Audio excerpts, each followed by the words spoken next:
Hello friends, welcome to my channel. So आज के इस वीडियो में हम क्लास 6 के साइंस चैप्टर 2 पढ़ेंगे। सॉर्टिंग मटेरियल्स इनटू ग्रुप्स, वस्तुओं के समूह बनाना। हमारे चारों ओर की वस्तुएं, हमने देखा है कि हमारे भोजन और कपड़ों में बहुत अधिक अलग होता है। हर स्थान पर इसी प्रकार की विविधता वाली अनेक वस्तुएं होती हैं। हम अपने चारों ओर कुर्सियाँ, बैलगाड़ियाँ, साइकिलें, खाना पकाने के बर्तन, पुस्तकें, वस्त्र, खिलौना, जल, पत्थर और भी बहुत सी वस्तुएं देखते हैं। इन सभी वस्तुओं की आकृतियाँ, रंग और गुण अलग अलग होते हैं। अपने चारों ओर देखिए और गोल आकृति की वस्तुओं को पहचानिए। हमारी इस सूची में विभिन्न प्रकार की गेंद जैसे रबड़ की, फुटबॉल और कंचे सम्मिलित हो सकते हैं। और हम अपनी सूची में लगभग गोल वस्तुओं को भी सम्मिलित कर लें तो इसमें सेब, संतरे और घड़े जैसी वस्तुओं को भी रखा जा सकता है। मान लीजिए हम ऐसी वस्तुओं पर ध्यान दे रहे हैं जिन्हें खाया जा सकता है, तब हम इस सूची में उन सभी वस्तुओं को सम्मिलित कर सकते हैं जिन्हें कि हमने चैप्टर 1 में भी पढ़ा था। ये भी हो सकता है कि जिन गोल वस्तुओं की सूची हमने अभी बनाई है उनमें से कुछ वस्तुएं ऐसी समूह में भी सम्मिलित हों। मान लीजिए हम प्लास्टिक की बनी वस्तुओं का समूह बनाना चाहते हैं, तो उसमें बाल्टियाँ, लंच बॉक्स, खिलौने, पाइप, नलियाँ और इसी प्रकार की बहुत सी वस्तुओं को इस समूह में स्थान मिल सकता है। और वस्तुओं के समूह बनाने के बहुत से ढंग हैं। उदाहरण में हम अपने वस्तुओं को समूहों में उनकी आकृतियों और जिस पदार्थ से वे बने हैं उनके आधार पर बांटा जा सकता है। हमारे चारों ओर की वस्तुएं एक और एक से अधिक पदार्थों से बनी होती है। ये पदार्थ कांच, धातुएं, प्लास्टिक, लकड़ी, रुई, कागज और मृदा हो सकते हैं। क्या आप पदार्थों के और अधिक उदाहरणों के विषय में विचार कर सकते हैं? यहाँ पर एक्टिविटी 1 दिया गया है। Let us collect as many objects as possible from around us. Each of us could get some everyday objects from home, and we could also collect some objects from the classroom or from outside the school. What will we have in our collection? Chalk, pencil, notebook, rubber, duster, a hammer, nail, soap, spoke of a wheel, bat, matchbox, salt, potato. We can also list objects that we can think of but cannot bring to the classroom. For example, wall, trees, doors, tractor, road. Separate all objects from this collection that are made from paper or wood. This way we have divided all objects into 2 groups. One group has the objects that are made from paper or wood, while the other group has the objects that are not made of these materials. Similarly, we could separate the things that are used for preparing food.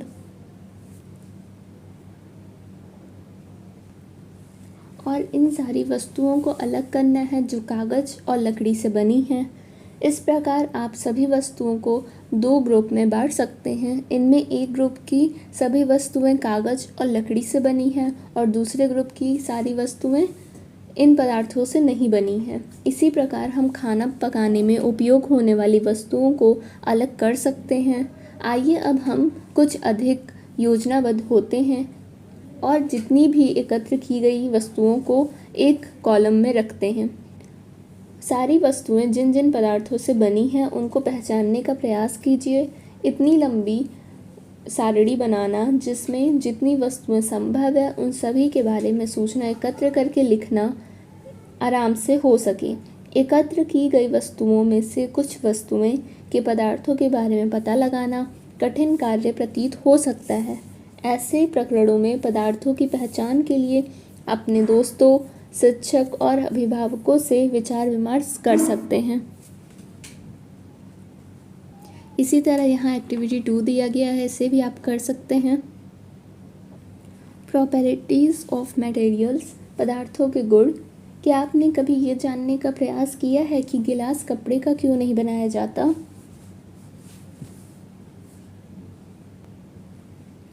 ये ध्यान में रखिए कि हम गिलास का उपयोग ज़्यादातर द्रवों को रखने के लिए करते हैं, इसलिए अब यदि हम कपड़े का गिलास बनाएं तो क्या हमारा ये कार्य काफ़ी हास्यप्रद प्रतीत नहीं होगा। गिलास बनाने के लिए हमें कांच, प्लास्टिक, धातु और कोई ऐसा पदार्थ चाहिए जो जल को रोक सकता है। इसी प्रकार खाना पकाने वाले पात्र बनाने के लिए कागज़ का उपयोग करना भी कोई बुद्धिमानी नहीं है। तब हम ये देखते हैं कि हमारे द्वारा किसी वस्तु को बनाने के लिए किसी पदार्थ का चयन किया जाना उस पदार्थ के गुणों और उपयोग की जाने वाली वस्तु के प्रयोजन पर निर्भर करता है। पदार्थों के वो सब गुण क्या हैं जो उसके उपयोग के लिए महत्वपूर्ण होते हैं। हम इसी के बारे में कुछ डिस्कस करेंगे यहाँ पर। अपीयरेंस, दिखावट। पदार्थ हमेशा एक दूसरे से भिन्न दिखाई देते हैं। लकड़ी लोहे से बिल्कुल अलग दिखाई देती है। लोहा, तांबे और एल्युमिनियम भी अलग दिखाई पड़ता है, परंतु फिर भी लोहे, तांबे और एल्युमिनियम में कुछ समानताएं हो सकती हैं जो लकड़ी में नहीं पाई जाती है। अब यहाँ पर एक्टिविटी 3 है। यहाँ अलग अलग पदार्थों जैसे कि गत्ता, लकड़ी, तांबे का तार, एल्युमिनियम की शीट और चॉक के छोटे छोटे टुकड़े इकट्ठे करना है। क्या इनमें से कोई चमकीली दिखाई पड़ती है? चमकीली पदार्थों को एक समूह में अलग कीजिए। अब जैसे ही आपके शिक्षक अलग पदार्थ को 2 भागों में काटें, ताजे कटे पृष्ठों को ध्यान से देखिए। आपने क्या पाया? क्या इन पदार्थों में से कुछ के ताजे कटे पृष्ठ चमकीले हैं? इन वस्तुओं को भी चमकीले पदार्थों के समूह में सम्मिलित कीजिए। क्या आप इन सारे पदार्थों में इसी प्रकार की कोई चमक या कोई भी चीज़ देखते हैं? जैसे भी संभव हो सके किसी भी ढंग से इन्हें काटिए। ऐसा आप क्लास में जितने भी पदार्थों के साथ कर सकते हैं उनसे करिए। अब जिन सारे ध्रुतिहीन पदार्थों की सूची बनाइए। काटने के स्थान पर आप पदार्थों के पृष्ठों को रेगमाल से रगड़कर ये देख सकते हैं कि वे द्युतिवान है या नहीं।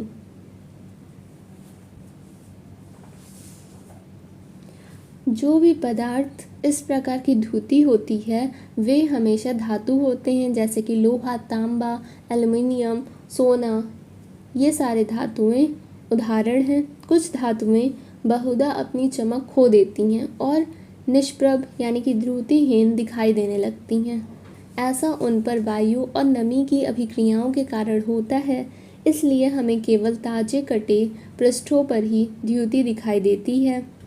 जब आप किसी लोहार और वर्कशॉप का भ्रमण करें तो धातु की छड़ों के ताजे कटे पृष्ठों को देखने का प्रयास करें और ये देखें कि इनमें द्युति है या नहीं। हार्डनेस, कठोरता।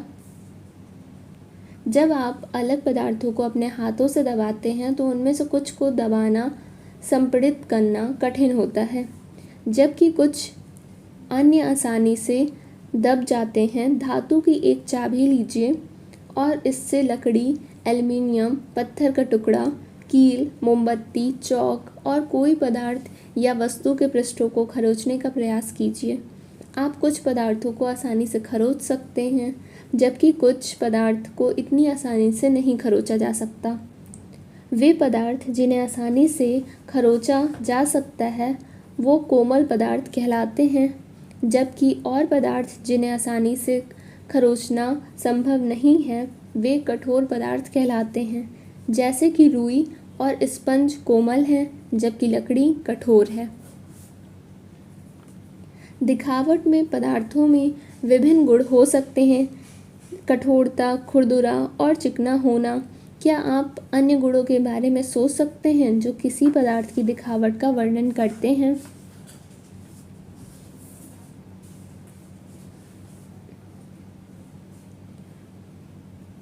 सॉल्यूबल और इनसॉल्यूबल। यहाँ पर एक्टिविटी 4 दी गई है, आप इसे पढ़ सकते हैं। कुछ ठोस पदार्थों जैसे चीनी, नमक, चॉक पाउडर, रेत और लकड़ी के बुरादे के नमूने एकत्र कीजिए। कांच के 5 गिलास लीजिए और सारे गिलास के लगभग 2/3 भाग में जल भरिए। पहले गिलास में कुछ मात्रा में चम्मच भरकर चीनी, दूसरे में नमक और इसी प्रकार सारे गिलासों में और भी पदार्थ मिलाइए। सारे गिलास की अंतःवस्तु को चम्मच से अच्छे से मिलाइए। कुछ मिनट तक वेट कीजिए, फिर देखिए, पता लगाइए कि जल में मिलाए गए पदार्थों का क्या होता है।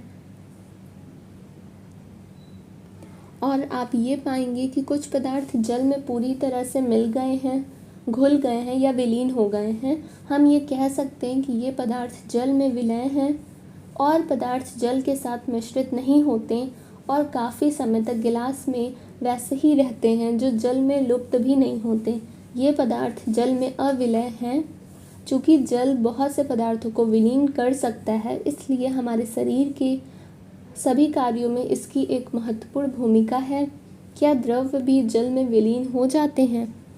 यहाँ पर अब एक्टिविटी 5 है। सिरका, नींबू का रस, सरसों का तेल और नारियल का तेल, मिट्टी का तेल और भी किसी द्रव के नमूने एकत्र कीजिए। कांच का एक गिलास लीजिए, इसे आधा जल से भर दीजिए। अब इसमें चम्मच भरकर कोई द्रव मिलाइए और भली भांति इसे अच्छे से मिलाइए। इसे 5 मिनट के लिए छोड़ दीजिए।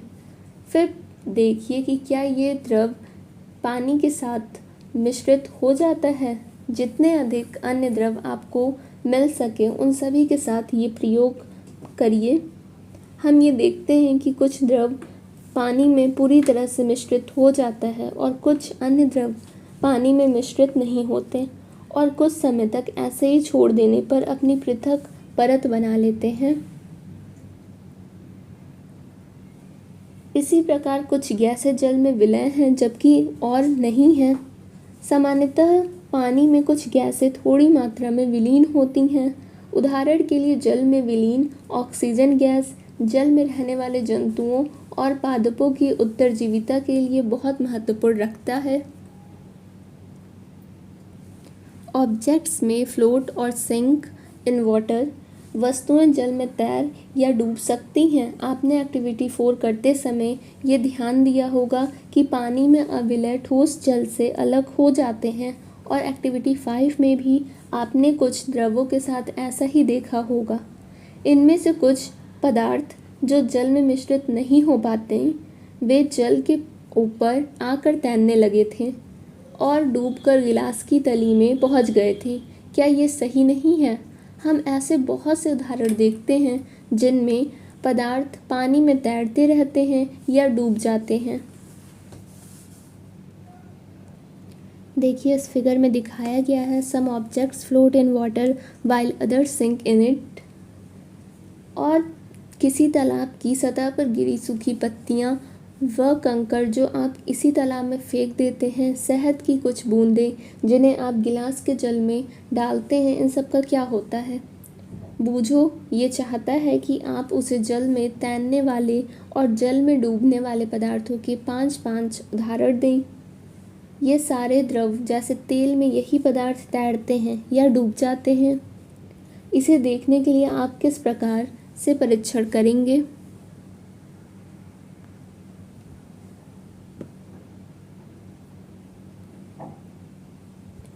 ट्रांसपेरेंसी, पारदर्शिता।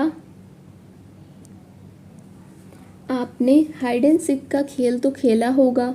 उन स्थानों के बारे में थोड़ा सोचिए जहां आप खेलते समय छिपना चाहेंगे ताकि आप दूसरों को दिखाई ना दें। आपने इन स्थानों को ही क्यों चुना? क्या आपने कभी शीशे की खिड़की के पीछे छिपने का प्रयास किया है? स्पष्ट रूप से नहीं, क्योंकि ऐसा करने पर आपका मित्र शीशे से देखकर आपका पता लगा लेगा। उन पदार्थों या सामग्रियां जिनसे होकर वस्तुओं को देखा जा सकता है उन्हें पारदर्शी कहते हैं।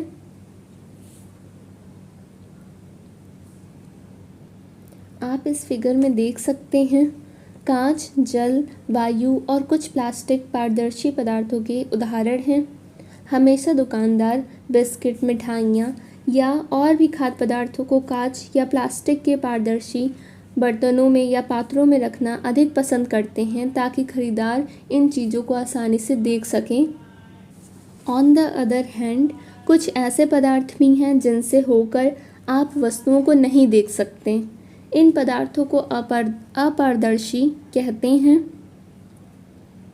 आप ये नहीं बता सकते कि बंद लकड़ी के बॉक्स, गत्ते के डिब्बे और धातु के पात्र के अंदर क्या रखा है।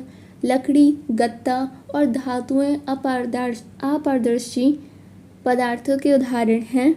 क्या अब हम यह समझते हैं कि हम बिना किसी भ्रांति के सभी पदार्थों या वस्तुओं को पारदर्शी और अपारदर्शी में समूहित कर सकते हैं। यहाँ पर एक्टिविटी 6 दी गई है। कागज की एक शीट लीजिए और इससे होकर किसी बल्ब को देखिए। इस संबंध में अपने प्रेक्षण लिखिए। अब कागज की शीट के बीच में दो तीन बूंद खाने का तेल या मक्खन डालकर इसे फैलाइए। कागज के उस भाग से जहाँ तेल फैला है आप फिर से बल्ब को ध्यान से देखिए। अब आप क्या देखते हैं? क्या आप ये पाते हैं कि अब बल्ब हमें पहले की अपेक्षा और अधिक स्पष्ट दिखाई देता है? परंतु क्या आप इस चिकने कागज से होकर हर वस्तुओं को साफ देख लेते हैं? कभी नहीं। ऐसा पदार्थों जिनसे होकर वस्तुओं को देख तो सकते हैं, लेकिन बहुत स्पष्ट नहीं देखा जा सकता, उन्हें पारभासी कहते हैं। कागज पर लगे उस तैलीय धब्बे को याद कीजिए जिसका उपयोग हमने खाद्य पदार्थों का वसा के लिए परीक्षण करने में किया था। वह भी पारभासी ही था। क्या आप पारभासी पदार्थों के कुछ और उदाहरण पर सोच विचार कर सकते हैं? हम पदार्थों को अपारदर्शी, पारदर्शी और पारभासी के रूप में समूहों में बांट सकते हैं। पहेली किसी अंधेरे वाले स्थान पर टॉर्च के कांच को हथेली से ढकने का सुझाव देती है। टॉर्च का स्विच ऑन करके हथेली के दूसरी ओर का परीक्षण कीजिए। वह यह जानना चाहती है कि क्या आपकी हथेली अपारदर्शी है, पारदर्शी है या पारभासी है। Does torch light pass through your palm?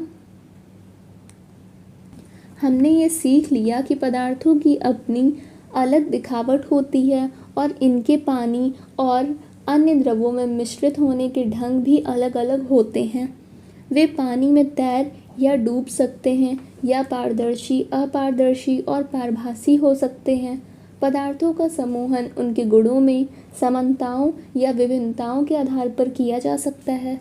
हमें पदार्थों को समूहों में रखने की आवश्यकता क्यों पड़ती है? दैनिक जीवन में हम हमेशा पदार्थों को समूहन अपनी सुविधा के लिए करते हैं। घर में हम अपनी वस्तुओं का भंडारण सामान्यतः इसी प्रकार करते हैं कि एक जैसी वस्तुएं एक साथ रखी हों। आप इस प्रकार की वस्तु व्यवस्था द्वारा हम आसानी से उनका पता लगा सकते हैं। इसी प्रकार कोई पंसारी हमेशा सभी प्रकार के बिस्कुटों को अपनी दुकान के एक कोने रखता है, सभी साबुनों को अलग स्थान पर, जबकि अनाज और दालों का भंडारण किसी अलग स्थान पर करता है। इस प्रकार के समूहन के लाभप्रद होने का एक दूसरा कारण भी है। पदार्थों को इस प्रकार समूहों में बांटकर उनके गुणों का अध्ययन और इन गुणों किन्हीं भी पैटर्नों का अवलोकन करना आसान बन जाता है। इसके विषय में और अधिक आप आगे की क्लासेस में पढ़ेंगे। यहाँ पर समरी दी गई है। हमारे चारों ओर की वस्तुएं अनेक प्रकार के पदार्थों से बनी हैं। किसी दिए गए पदार्थ का उपयोग बहुत सी वस्तुओं के निर्माण में किया जा सकता है। किसी वस्तु को केवल एक ही पदार्थ से भी बनाना संभव हो सकता है या उससे विभिन्न प्रकार के पदार्थों से भी बनाया जा सकता है। कुछ पदार्थ दिखावट में चमकदार होते हैं जबकि और नहीं होते। कुछ खुरदुरे होते हैं तो कुछ अन्य चिकने। इसी प्रकार कुछ पदार्थ स्पर्श करने पर कठोर लगते हैं तो कुछ अन्य कोमल लगते हैं। कुछ पदार्थ जल में विलय होते हैं जबकि कुछ अन्य अविलय होते हैं। कुछ पदार्थ जैसे कांच पारदर्शी होते हैं और कुछ अन्य जैसे लकड़ी और धातुएं अपारदर्शी होते हैं। कुछ पदार्थ पारभासी होते हैं। पदार्थों को उनके गुणों में समानताओं और विभिन्नताओं के आधार पर समूहों में बांटा जाता है। वस्तुओं को सुविधा और उनके गुणों के अध्ययन के लिए एक साथ समूहित किया जाता है।